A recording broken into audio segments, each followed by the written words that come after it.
I chose CEO as my word of the year last year. So I thought in this episode, it would be fun to give you a little bit of an update and share with you some of the biggest lessons that I learned.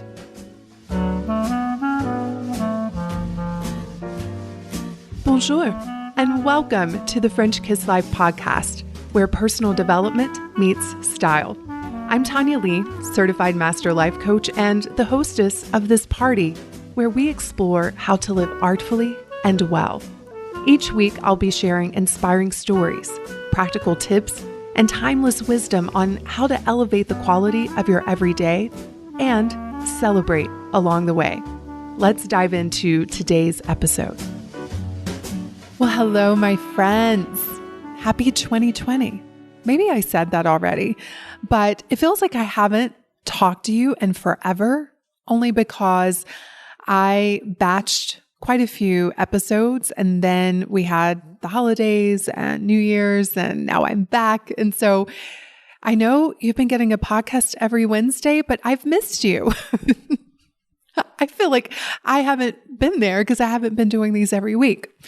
Anyway, I've had such an incredible few weeks.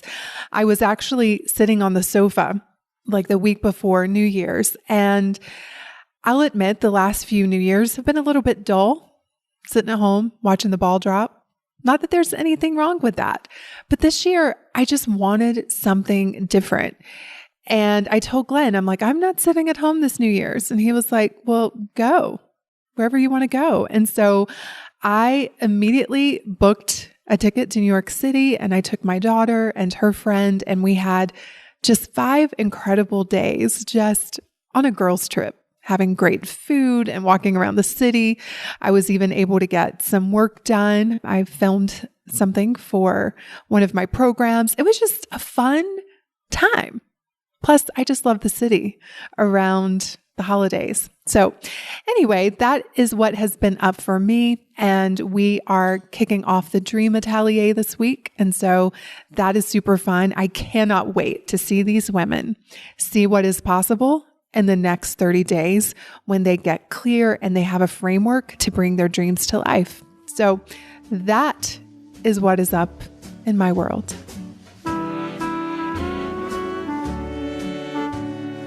It is time for a community spotlight.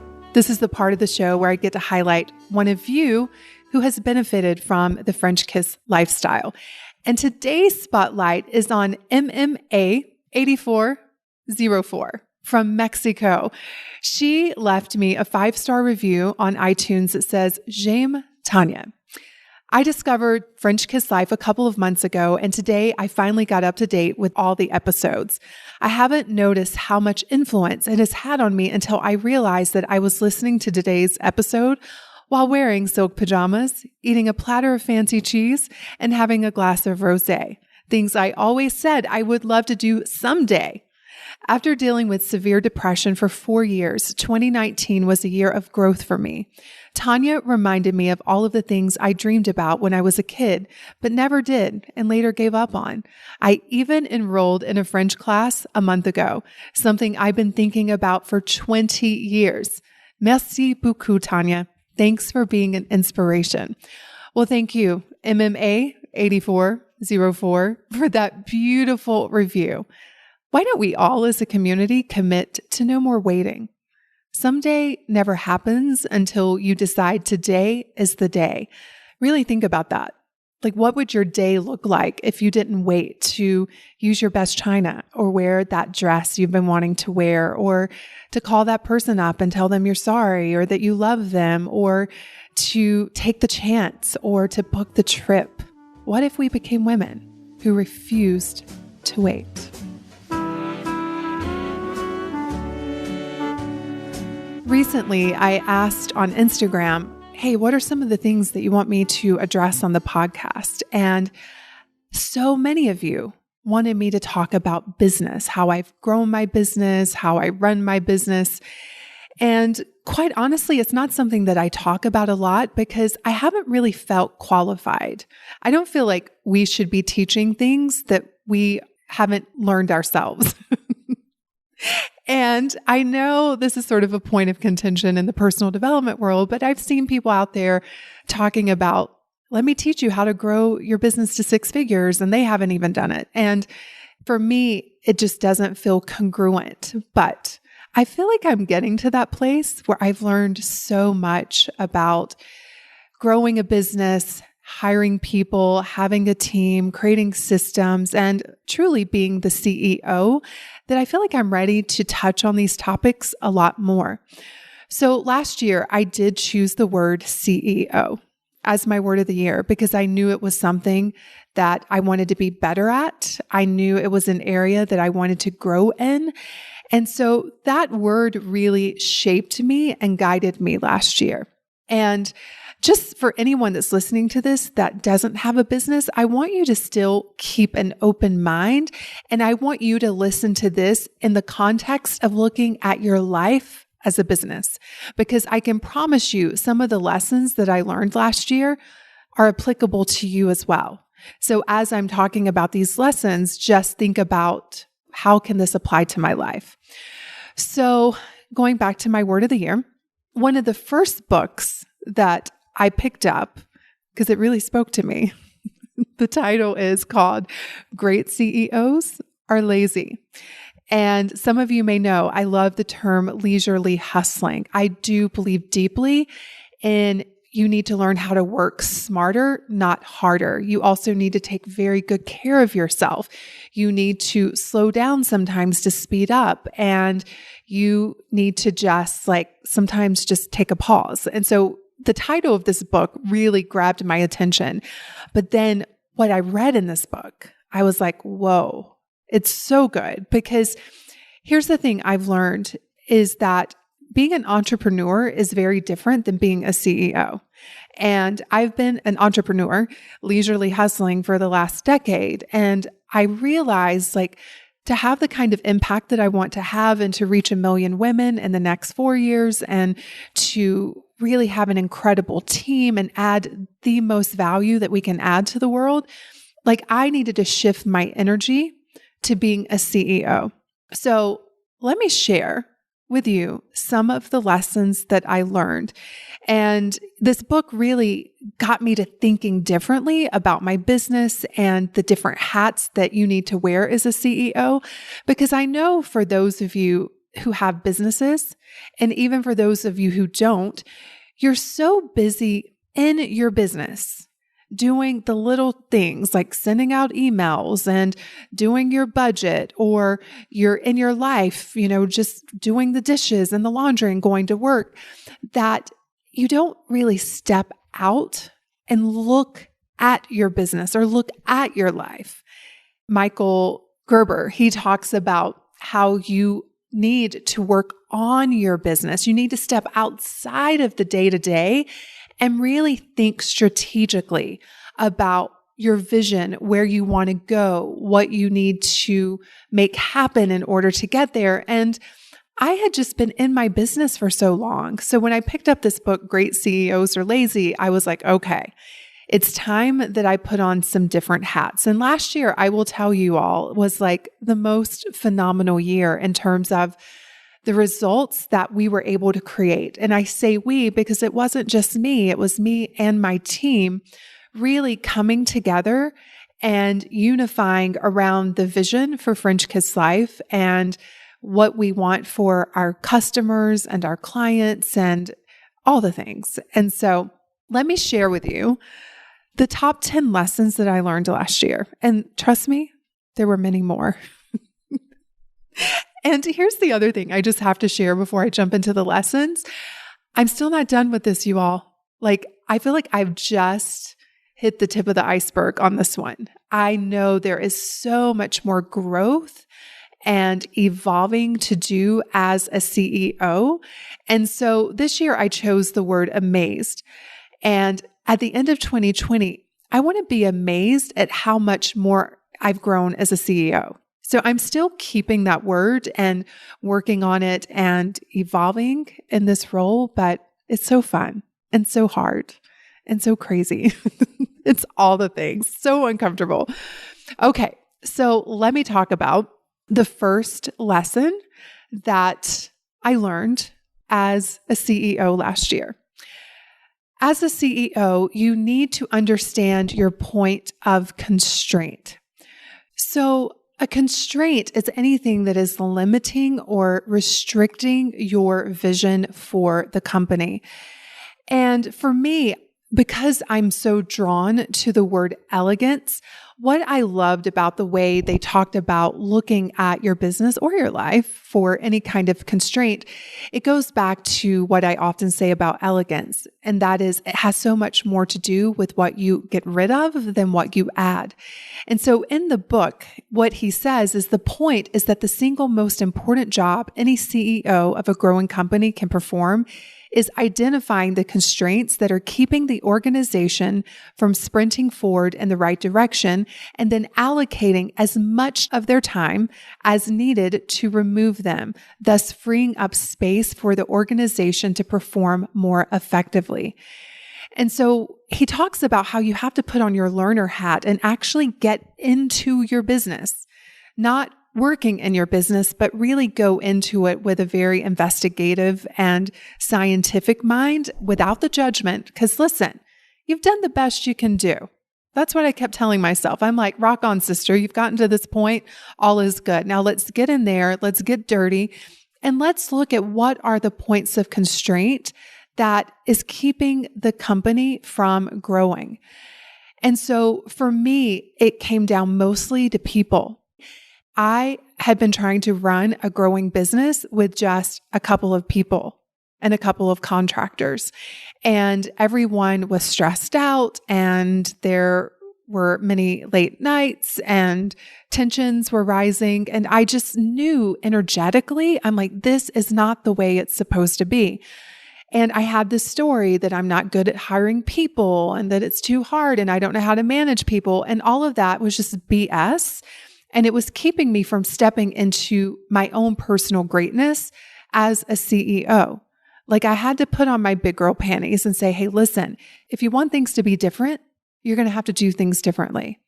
And so we brought on so many people last year. And that's one of the reasons why we were able to achieve a lot more, and also for me to have a lot more ease. And I will tell you, it's scary.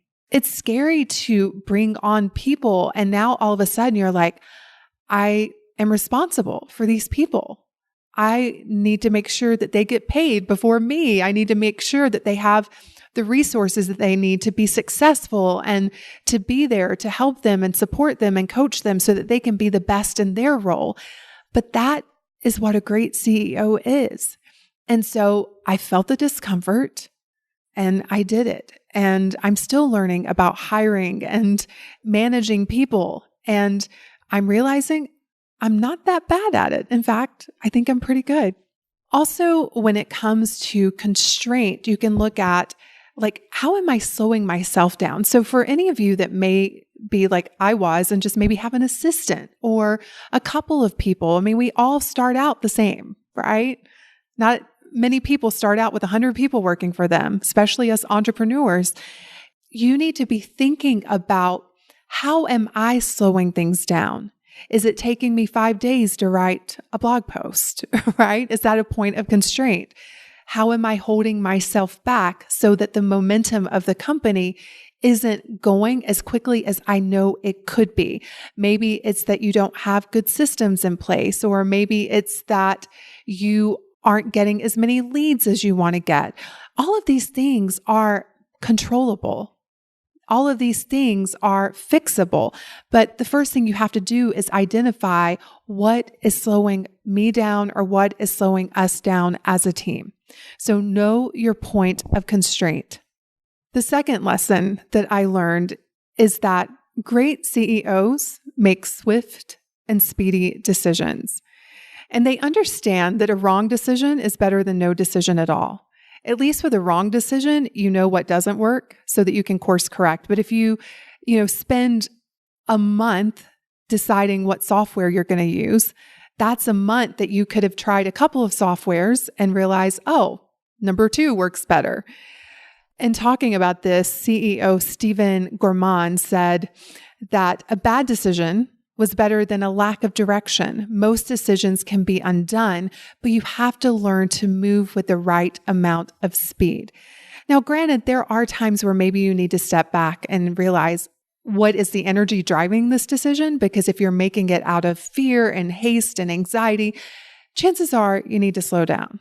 But for the most part, most of us aren't making decisions because we're afraid of what the consequence is going to be. And so if you want to get the momentum in your business and your life going, you need to start practicing making more swift decisions.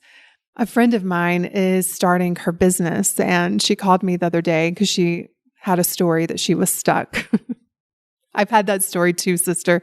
I feel you. But she was just saying, I'm so stuck. I've been trying to figure out my logo for the last month. And I'm like, what? You've spent a month on your logo? Like at this rate, you'll be 100 and you'll be getting your first client. Like seriously, like that is a decision that, number one, doesn't really matter. You can change logos.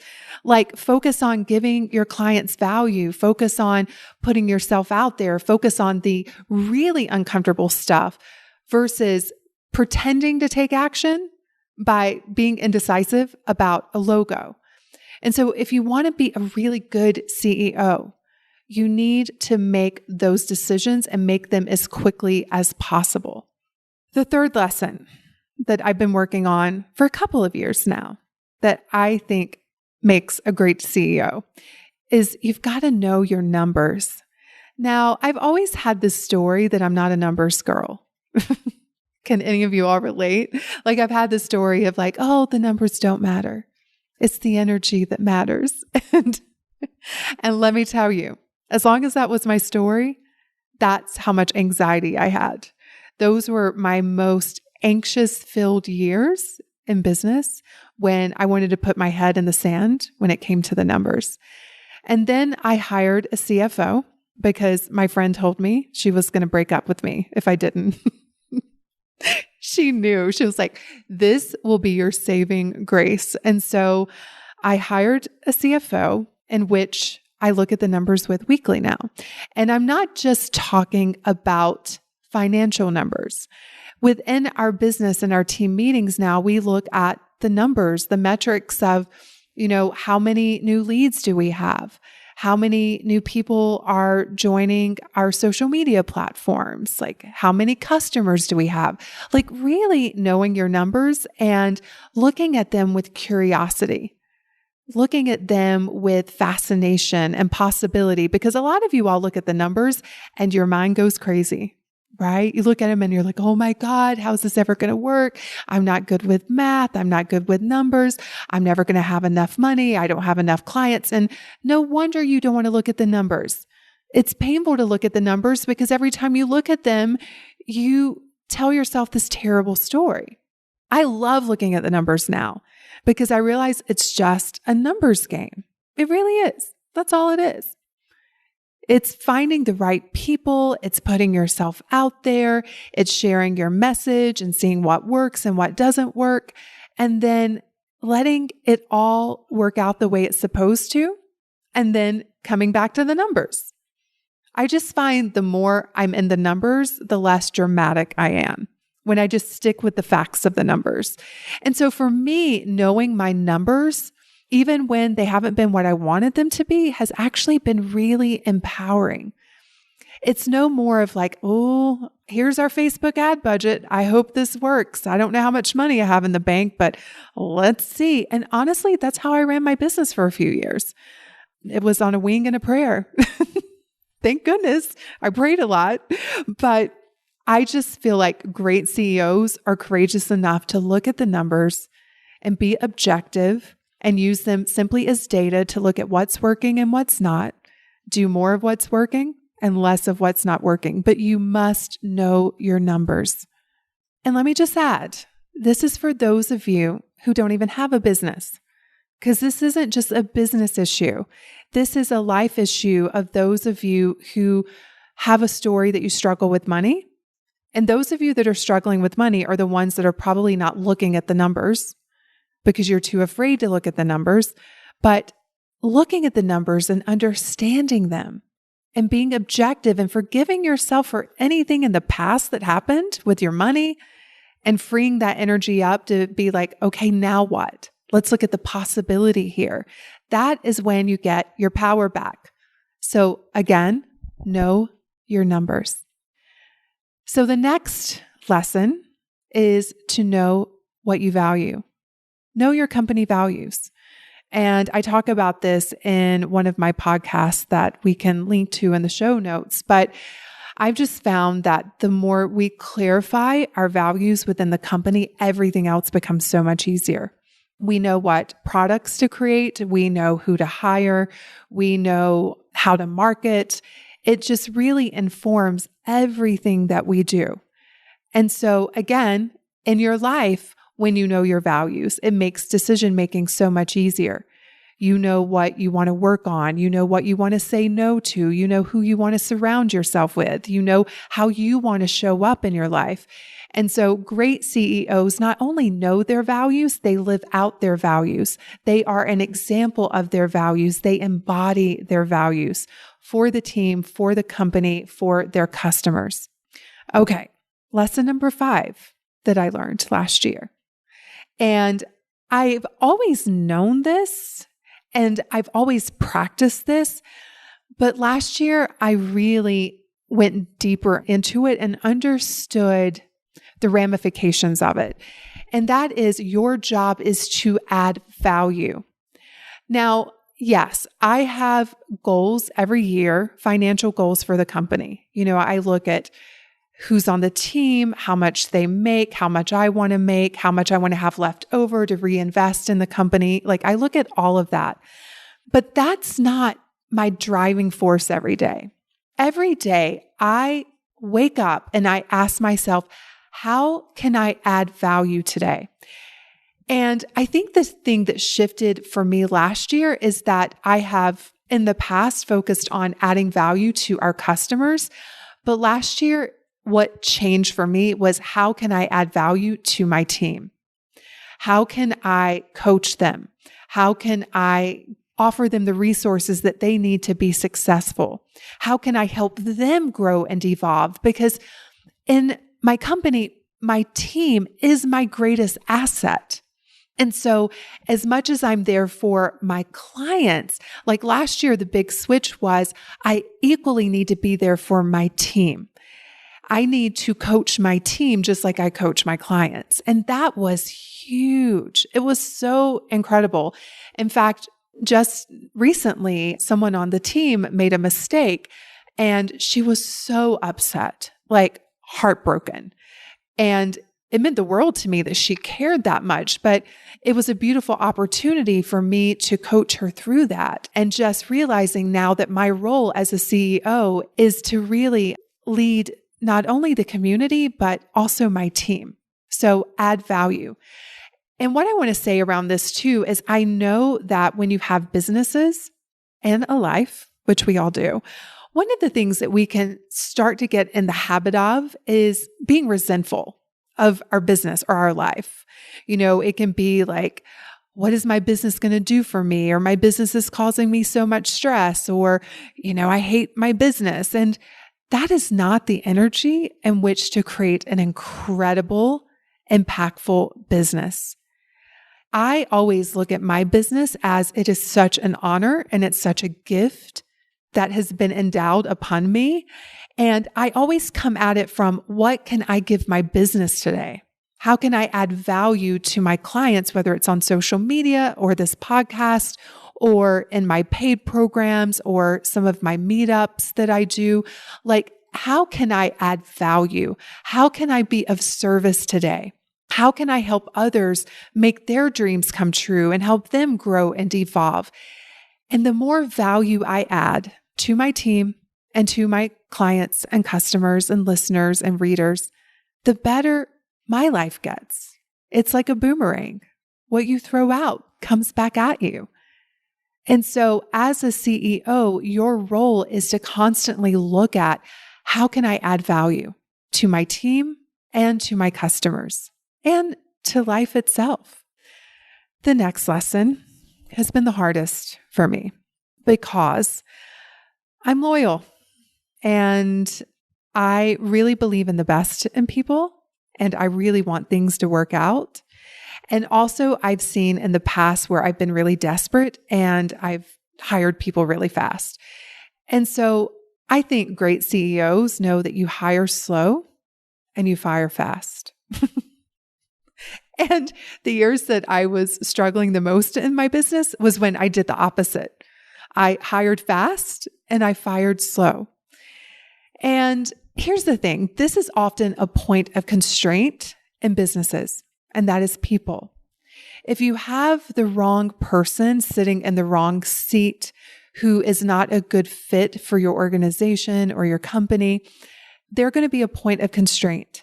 And you have to remember that your primary role is leading your company. It's not being friends with the people that work for you, although I do love being friends with the people that work with me, but that's not my number one role. That is down on the list. My number one role is to be the leader, to be the CEO. And that means I have to decide, is there an employee who I've tried to coach, who I have tried to help, who I've given all the resources to, who I've done everything that I can to make them successful, and it's still not working. And that's when you have to just let people go and let them go with love, and don't make them feel like they're a bad person or that you've done something wrong. It's just not a good fit, and that's okay. I think you also have to be very compassionate and have empathy for people. And I think for me, I just always assume that people are doing the best that they can with what they know.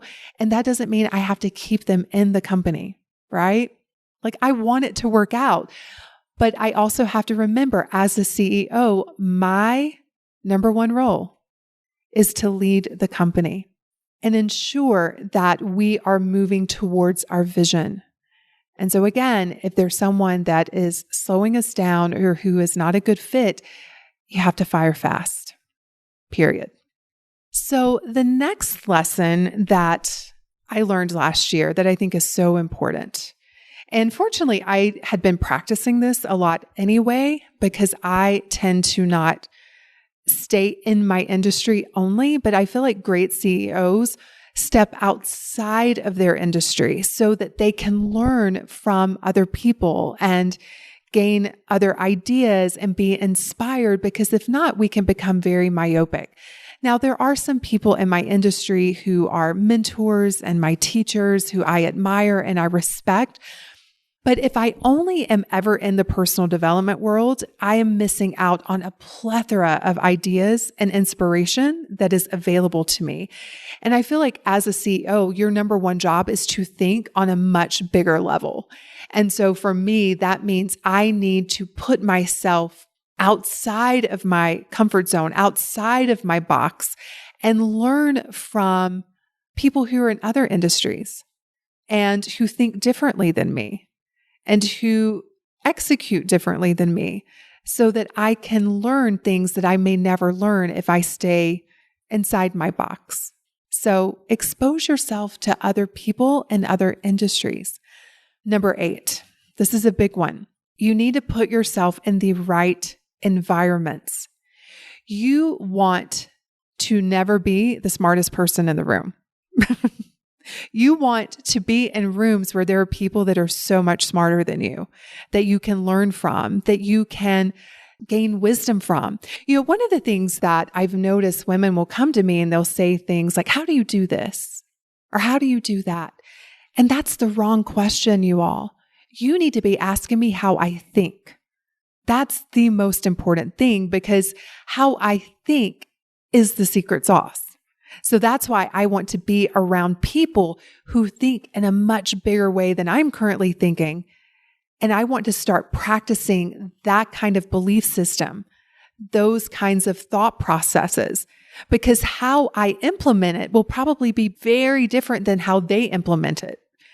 But it's the thinking that's so important. So you want to put yourself in high energy environments where there are high expectations of you, where people demand the most of you so you can rise to the occasion, and who also can expand your own mind.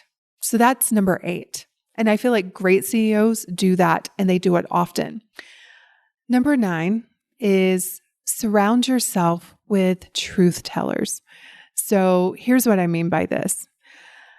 I've noticed that when you are a CEO and you've created something of some level, people start to tell you really amazing things. Like, you're amazing. Everything you do is great. Like, you can do no wrong.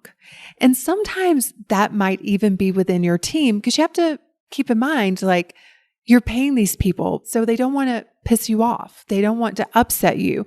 So they will tell you what they think you want to hear. And as a CEO, I think it's so important that you surround yourself with people who may not tell you what you want to hear, but they tell you what you need to hear. Y'all know what I'm saying, right? Fortunately, I feel like my team, we have the kind of relationship where I invite feedback and I even push them for feedback. I'm like, tell me what you think. Like, tell me how we could do better. Tell me how I could do better. And it's really great to have that level of relationship and safety with one another. But I do know some of my CEO friends don't have that. And they start to get this really big ego and they can't see the train coming and they're on the track. When if they had some truth tellers around them, they would be able to avoid all of that. And I feel like Glenn is that for me. Like, Glenn is all about truth. Like, Glenn will tell me things that I'm like, ouch.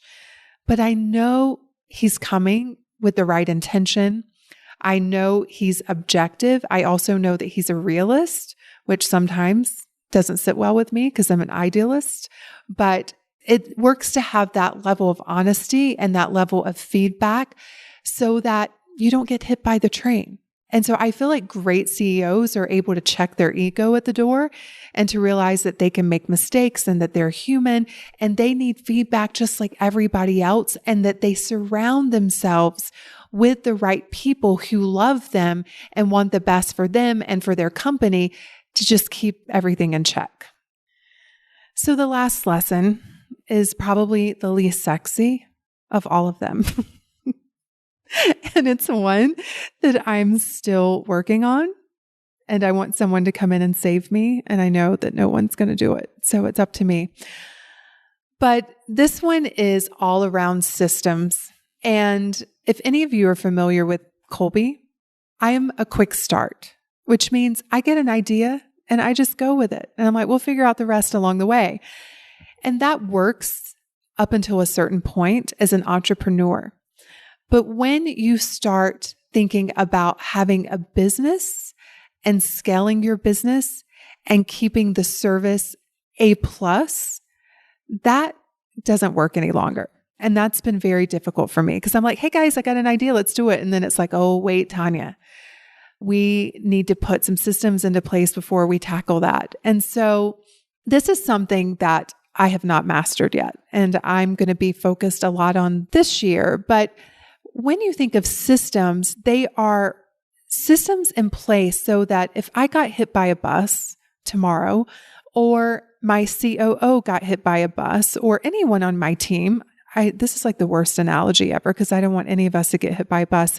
But if something happened to us, someone could come in and keep things going. Things would keep running. They're not dependent on one person being there. It's running a self-managing company. It occurred to me probably 2 years ago, like I want to build French Kiss Life so that I can sit in the seat of doing what I really love. And what I really love is things like this, doing the podcast. I love coaching. I could coach my face off all day. I love retreats. I love getting together with the women in the community. I love the face-to-face interaction. And so in order to be able to sit in that seat as much as possible, I realized that I needed to put systems into place to scale.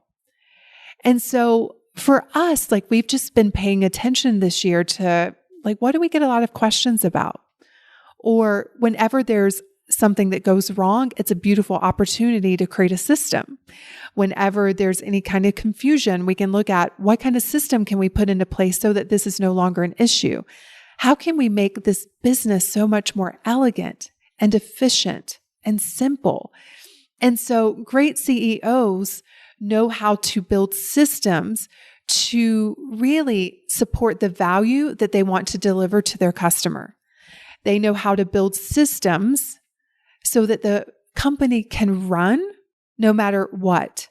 And so that's going to be a big focus for me this year, along with writing the book and doing all of the other fun things that I have on my agenda. So again, there were many more lessons this year.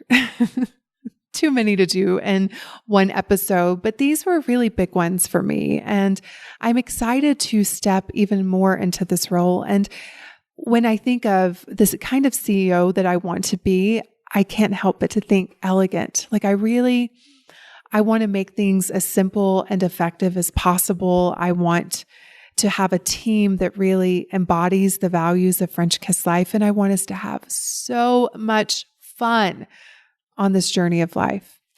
So again, if you don't have a business, I still want you to think about how these lessons apply to your life, really thinking about life being your business. And if you do have a business, I know how overwhelming it can feel, especially if you're just getting started, especially if you don't have a big team. We've all been there. But spend some time with your CEO hat on. Spend some time thinking on your business, working on your business, and thinking about how these lessons can help you grow to the next level.